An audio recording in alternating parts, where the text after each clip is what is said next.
नमस्कार, मैं हूं प्रिया। बिहारी न्यूज में आपका स्वागत है। चलिए जानते हैं देश विदेश की कुछ प्रमुख खबरों को। इसरो जल्द सार्वजनिक करेगा चंद्रयान-2 के आंकड़े। भारतीय अंतरिक्ष अनुसंधान संगठन ने चंद्रयान-2 से मिलने वाले वैज्ञानिक आंकड़ों को वैश्विक उपयोग के लिए अक्टूबर तक जारी करने की बात कही है। बीते दिन भारत के इस दूसरे चंद्रयान मिशन के अंतर्गत अंतरिक्ष में प्रक्षेपण का 1 साल पूरा हो गया है। इसरो ने बाहुबली नामक geosynchronous satellite launch vehicle MKIII-1 के जरिए 22 जुलाई 2019 को आंध्र प्रदेश के श्रीहरिकोटा स्थित दूसरे लॉन्च पैड से चंद्रयान-2 को अंतरिक्ष में भेजा था। इसरो ने बताया कि चंद्रयान-2 से व्यापक आंकड़े हासिल हुए। हालांकि चंद्रयान-2 द्वारा भेजे गए आंकड़ों को मार्च में आयोजित होने वाले वार्षिक चंद्रग्रह विज्ञान सम्मेलन में साझा किए जाने की योजना थी, लेकिन कोविड-19 के कारणों से स्थगित कर दिया गया था। राम मंदिर के भूमि पूजन में रखी जाएगी 40 किलो चांदी की ईंट। राम मंदिर निर्माण के लिए 5 अगस्त को भूमि पूजन करवाने का प्रस्ताव जारी किया गया है, जिसके लिए प्रधानमंत्री नरेंद्र मोदी की मौजूदगी में इस कार्यक्रम का आयोजन करवाया जाना है, जिसके लिए तैयारियां जोर शोर से जारी है। वहीं भूमि पूजन करवाने की जिम्मेदारी उठा रहे ट्रस्ट के अध्यक्ष प्रधानमंत्री के आगमन को लेकर काफी ज्यादा उत्साहित भी नजर आ रहे हैं। इसी क्रम में उन्होंने बताया है कि भूमि पूजन और प्रधानमंत्री नरेंद्र मोदी के इस भूमि पूजन में शिरकत होने के वाकया को ध्यान में रखते हुए 40 किलो की चांदी को रखकर प्रधानमंत्री का शुभारंभ करने वाले 3.5 फीट अंदर रखी जाने वाली ईंट में नक्षत्रों के चिन्ह बने होंगे। मीडिया हाउस की एक रिपोर्ट के अनुसार भूमि पूजन के अनुष्ठान को 3 अगस्त से शुरू कर दिया जाएगा। इसके लिए काशी के विद्वान पंडितों को बुलाया जाएगा। यूनिवर्सिटी ऑफ एल्बर्टा ने नेपाल में कंपन आने की जताई संभावना। नेपाल में एक बार फिर से कंपन की संभावना जताई गई है। यूनिवर्सिटी ऑफ एल्बर्टा के शोधकर्ताओं ने एक बार फिर से इसकी आशंका जताई है, जिन्हें नेपाल में पेट्रोल की खोज के समय जमीन के अंदर से अलग अलग तरह की आवाजें सुनाई दी हैं। इन आवाजें को जमीन की परत और टेक्टोनिक प्लेट्स में लगातार हो रहे बदलाव के आधार पर इन शोधकर्ताओं ने यह दावा किया है कि कंपन के आने पर सबसे ज्यादा बुरी तरह से नेपाल के दक्षिण पश्चिमी इलाके में बुरा प्रभाव देखने को मिल सकता है। मीडिया हाउस की एक रिपोर्ट के अनुसार नेपाल में आने वाले कंपन के लिए गंगा नदी के बहाव क्षेत्र के नीचे जमीन के अंदर होने वाले बदलाव प्रमुख जिम्मेदार होंगे। यूनिवर्सिटी ऑफ एल्बर्टा के शोधकर्ताओं ने बताया कि उनकी टीम ने नेपाल के जमीन के नीचे तेजी से हो रहे बदलाव को रिकॉर्ड किया है। यह बदलाव घनी आबादी वाले इलाकों को हिलाकर रखने वाले हैं। इंटरनेशनल फ्लाइट से राजधानी पहुंचने वाले सभी यात्रियों के लिए जारी की गई नई गाइडलाइन। इंटरनेशनल फ्लाइट की मदद से इंदिरा गांधी इंटरनेशनल हवाई अड्डे पर पहुंचने वाले सभी यात्रियों के लिए गृह मंत्रालय ने नई गाइडलाइन जारी कर दी है, जिसके तहत अंतर्राष्ट्रीय उड़ान से दिल्ली हवाई अड्डे पर पहुंचने वाले लोगों का दिल्ली सरकार के लिए एक सेकेंडरी स्क्रीनिंग पोस्ट करवाया जाएगा, जिसके बाद ही अप्रूव्ड क्वारंटीन लोकेशन पर जाने की अनुमति मिलेगी। अगर यात्री दिल्ली एनसीआर में रहने की योजना बना रहे हैं तो हवाई अड्डे पर अंतर्राष्ट्रीय उड़ान से पहुंचने वालों को अनिवार्य हेल्थ स्क्रीन की प्रक्रिया से गुजरना होगा, जिसमें हवाई अड्डे के स्वास्थ्य अधिकारियों द्वारा प्राथमिक जांच शामिल होगी। दिल्ली हवाई अड्डे पर अंतर्राष्ट्रीय उड़ान से पहुंचने वाले यात्रियों को अपने खर्च पर 7 दिन तक क्वारंटाइन में रहना होगा और अगले 7 दिन होम क्वारंटाइन में रहना भी अनिवार्य होगा। पाकिस्तान ने पबजी के बाद बीगो ऐप पर लगाया प्रतिबंध। पाकिस्तान ने हाल ही में पबजी पर पूरी तरीके से प्रतिबंध लगा दिया था, जिसके बाद पाकिस्तान ने बीगो ऐप पर भी प्रतिबंध लगा दिया है। इतना ही नहीं, पाकिस्तान ने टिकटॉक को आखिरी चेतावनी दे दी है। मिली जानकारी के अनुसार पाकिस्तान दूरसंचार प्राधिकरण ने ऑनलाइन गेम पबजी पर बैन लगाने के बाद देश में लाइव स्ट्रीमिंग एप्लीकेशन बीगो लाइव पर भी प्रतिबंध लगा दिया है। पाकिस्तान दूरसंचार प्राधिकरण ने अनैतिक सामग्री को लेकर सोशल मीडिया एप्लीकेशन टिकटॉक को आखिरी चेतावनी भी जारी कर दी है। पाकिस्तान टेलीकॉम अथॉरिटी की तरफ से जारी किए गए बयान में कहा गया है कि समाज के अलग अलग वर्गों में शिकायत मिली थी, इसके बाद इस पर बैन लगाया गया है और टिकटॉक को चेतावनी दे दी गई है। पश्चिम बंगाल चुनाव के लिए ममता बनर्जी ने शुरू की तैयारी। पश्चिम बंगाल की मुख्यमंत्री ममता बनर्जी ने 2021 के विधानसभा चुनाव के लिए तैयारियां शुरू कर दी हैं। इतना ही नहीं, बीते दिन मुख्यमंत्री ममता बनर्जी ने नरेंद्र मोदी की अगुवाई वाले भाजपा सरकार को निशाने पर भी लिया है और कहा है कि केंद्र सरकार ने बंगाल को नजरअंदाज किया है और राज्य को कोई सुविधा मुहैया नहीं करवाई गई है। मीडिया हाउस की एक रिपोर्ट के अनुसार बनर्जी ने 21 जुलाई को वर्चुअल सभा को संबोधित करने के दौरान कहा कि वे राजनीति का गंदा खेल खेल रहे हैं। भाजपा बंगाल को तोड़ने की कोशिश कर रही है। केंद्र ने हमें कुछ भी नहीं दिया है। भाजपा अलग अलग राज्यों में सरकार गिराने के लिए विधायकों की खरीद फरोख्त में भी लगी हुई है। इतना ही नहीं, इस दौरान उन्होंने अपने सभी पार्टी सदस्यों के साथ मिलकर भाजपा को हराने की प्रतिज्ञा ली है।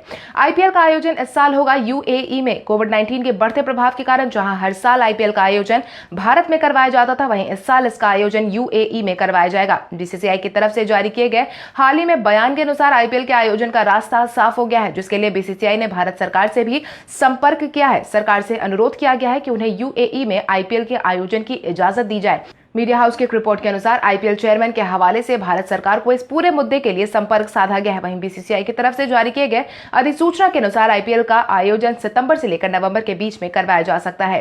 भारत की तरफ से चीन को लगेगा एक और झटका। भारत चीन सीमा विवाद के बाद लगातार दोनों देश के बीच में तनाव की स्थिति बरकरार है। वहीं भारत हर संभव कोशिश करके चीन को व्यापारिक स्तर पर गिराने की जुगत में लगा हुआ है। कुछ समय पहले भारत द्वारा 59 चीनी ऐप्स पर बैन लगाए जाने के बाद मोदी सरकार ने अब चीन को एक और करारा झटका देने की तैयारी कर ली है। खबरों की माने तो इसी सप्ताह चीन को भारत ऐसा झटका देने वाला है जो पूरी तरीके से चीन को हिलाकर रख देगा। कारोबार के क्षेत्र में पिछले एक महीने में चीन को भारत कई करोड़ रुपए का झटका दे चुका है। इस बार केंद्र सरकार ने एक नई नीति को लागू कर दिया है। उसे लागू करने वाले भारत में इलेक्ट्रॉनिक कारोबार ठप होने की संभावना है। केंद्र सरकार ने इस नए नियम के अनुसार सभी विक्रेताओं के लिए अपने इलेक्ट्रॉनिक उत्पाद पर कंट्री ऑफ ओरिजिन यानी कि जिस देश में वो प्रोडक्ट बना है उसका नाम देना अनिवार्य कर दिया है, जिसमें मौजूदा माहौल में उपभोक्ता नाम देकर खरीदने का मन बदल लेंगे। अमेरिका ने चीन को एक बार फिर से लिया आड़े हाथ। अमेरिका लगातार कोविड-19 के बढ़ते प्रभाव के मुद्दे को लेकर सीमा विवाद तक चीन पर निशाना साधते आया है। इसी क्रम में अमेरिकी प्रतिनिधि सभा ने राष्ट्रीय रक्षा प्राधिकरण अधिनियम में संशोधन को सर्वसम्मति से पारित भी कर दिया है, जिसने गलवान घाटी में भारत के खिलाफ चीन के कदम और दक्षिण चीन सागर जैसे विवादित क्षेत्रों के साथ ही आसपास भी चीन की बढ़ती क्षेत्रीय दबदबे पर निशाना साधा गया है, जिसके तहत भारतीय अमेरिकी सांसद के साथ मिलकर कांग्रेस सदस्य टीम ने एनडीए संशोधन सोमवार को पेश किया है।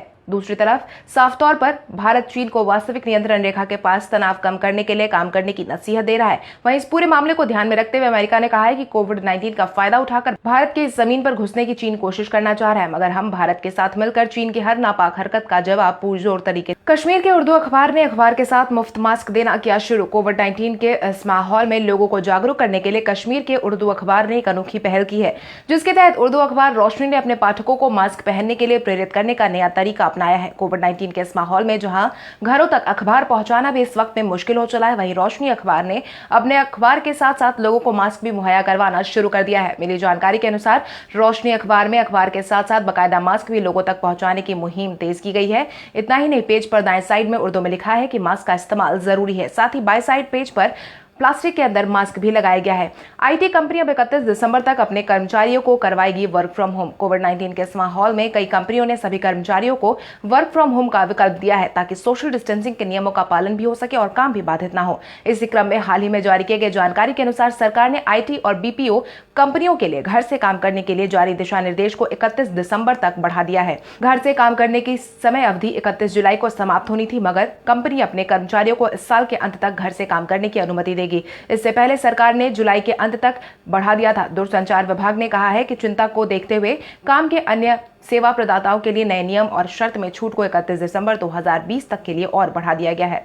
हरिवंश राय बच्चन की मधुशाला को पोलैंड यूनिवर्सिटी में किया गया पेश। बॉलीवुड के महानायक अमिताभ बच्चन के पिता हरिवंश राय बच्चन की कविताएं भारत के पाठ्यक्रमों में शामिल तो है ही, अब पोलैंड की यूनिवर्सिटी में भी बिग बी के पिता और मशहूर कवि हरिवंश राय बच्चन की मधुशाला का पाठ करवाया गया है, जिसका वीडियो खुद अमिताभ बच्चन ने भी शेयर किया है। वीडियो शेयर करते हुए अमिताभ बच्चन लिखते हैं कि मेरी आंखें नम है। पोलैंड के एक यूनिवर्सिटी यूनेस्को ने सिटी ऑफ लिटरेचर अवार्ड से सम्मानित किया है। आज यहाँ बाबूजी की मधुशाला का पाठ हुआ, जिसे यूनिवर्सिटी के छात्रों ने छत पर चढ़कर सुनाते हुए मैसेज पास किया है कि ब्रोकला बाबूजी का शहर है। आपको बता दें, इन दिनों अमिताभ बच्चन कोविड-19 पॉजिटिव पाए जाने के कारण अस्पताल में एडमिट है। समय समय पर वो अपने ट्विटर के माध्यम से फैन से रूबरू होते रहते हैं और अपने स्वास्थ्य संबंधित जानकारी देते रहते हैं। सचिन तेंदुलकर को आउट देने वाले अंपायर डेरिल हार्पर ने अपने फैसले को बताया सही। अंतर्राष्ट्रीय क्रिकेट परिषद के एलीट पैनल के पूर्व अंपायर डेरिल हार्पर ने 1999 के एडलेड टेस्ट मैच में सचिन तेंदुलकर के खिलाफ दिए अपने विवादास्पद फैसले का बचाव किया है। डेरिल हार्पर ने बताया है कि वो एक सही निर्णय था। ऑस्ट्रेलिया के तेज गेंदबाज ग्लेन मैकग्रा के बाउंसर को छोड़ते समय सचिन तेंदुलकर नीचे झुके थे, लेकिन गेंद ज्यादा उठी नहीं, सचिन तेंदुलकर के कंधे से जा टकराई थी, जिस पर मैदानी अंपायर डेरिल हार्पर ने एलबीडब्ल्यू आउट दिया था। विवादास्पद फैसले को याद करते हुए उन्होंने कहा कि 20 साल बाद भी जब उस फैसले के बारे में सोचता हूं तो यह सही निर्णय लगता है। पूर्व अंपायर हार्पर ने आगे कहा कि सचिन तेंदुलकर के खिलाफ दिए गए उस फैसले के बारे में मैं हर दिन सोचता हूं, मैं ठीक से सो नहीं पाता हूं। हो सकता है कि उस बात को जानकर दुखी हो कि मुझे अभी भी इस फैसले पर गर्व है, क्योंकि मैंने जो चीजें देखी थी उसके बदौलत ही मैंने अपना फैसला सुनाया था। कपिल सिब्बल ने जावड़ेकर पर साधा निशाना। कांग्रेस के वरिष्ठ नेता कपिल सिब्बल ने राहुल गांधी पर टिप्पणी करने के लिए केंद्रीय मंत्री प्रकाश जावड़ेकर को निशाने पर लिया है और कहा है कि वे अपने कड़े शब्दों से प्रदूषण फैलाना बंद करें। उनका काम देश में प्रदूषण स्तर को कम करना है और वो ठीक से शासन करने पर ध्यान दे। सिब्बल ने कहा कि भाजपा को सरकार चलाने नहीं आती, लेकिन कड़े शब्दों का प्रयोग कर दूसरों पर निशाना साधना अच्छी तरीके से आता है। इसके लिए सिब्बल ने एक वीडियो संदेश भी जारी किया है और कहा है कि जावड़ेकर जी, आप देश के पर्यावरण मंत्री हैं, आपका काम प्रदूषण को रोकना है, लेकिन आप कड़े शब्दों का प्रयोग करके देश की राजनीति को प्रदूषित कर रहे हैं। आपको राहुल गांधी की आलोचना करने के बजाय कोविड-19 के माहौल में देश के सामने उत्पन्न हुई परेशानियों का सामना करना चाहिए।